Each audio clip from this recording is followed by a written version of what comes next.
Okay, so that's page 42 of your Go Math textbook. Let's work on this. And this chapter is, relatively speaking, too easy. All you need to remember is how to move your decimal places. Okay, so I have your turn, number 3. Number 3 is 6,400. So in order for you to make my number in between bigger than 0, less than 10, I'm going to put my decimal place in between 6 and 4. So it's going to be 6.4. Now 6.4 is not equal to 6,400. So I need to go, okay, let's count. If I have my decimal places right over here in between 6 and 4, I need to go right 1, 2, 3 places. Therefore, I'm going to multiply 10 to the third power, or 10 cubed. So number 3 should be 6.4 times 10 cubed. All right, moving on to number 4. What's the number 4? 5, 7, 0, and how many 0? 1, 2, 3, 4, 5, 6, 7, 8, 9. So let's count. 1, 2, 3, 4, 5, 6, 7, 8, 9. All right, so what do? My first step is I'm going to put my decimal places in between 5 and 7. So I have a 5.7. But 5.7 is not equal to huge gigantic number that you see right over here. So I'm going to, if my decimal place is in between 5 and 7, let's go. I'm going to go to the right. 1, 2, 3, 4, 5, 6, 7, 8, 9, 10, 11. So I move my decimal places 11 times to the right. Therefore, I'm going to multiply by 10 to the 11th power.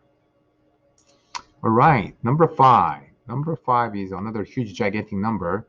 9, 4, 6, 1. How many 0? 1, 2, 3, 4, 5, 6, 7, 8, 9. So 1, 2, 3, 4, 5, 6, 7, 8, 9. Number 1, I'm going to put my decimal places in between 9 and 4. So it's going to be 9.461. Copy all the numbers, but not 0. And we are going to move it to the right. 1, 2, 3, 4, 5, 6, 7, 8, 9, 10, 11, 12.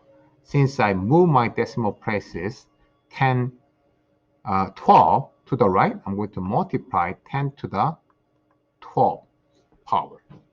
That was not bad at all.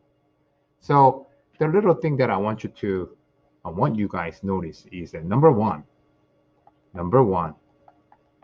very important. You do need to know where this decimal places is going to be. Usually in between first and second number. Once you did that, step number two, I guess, that's a step number 1 and step number 2. Once you did that, now you are going to count. You're going to count how many times you moved that decimal point. And that is going to be step number 3. And that, how many number of times, this number of times, I'm going to draw the arrow. This number of time, this is your exponent of 10. I hope this sum helps you. All right.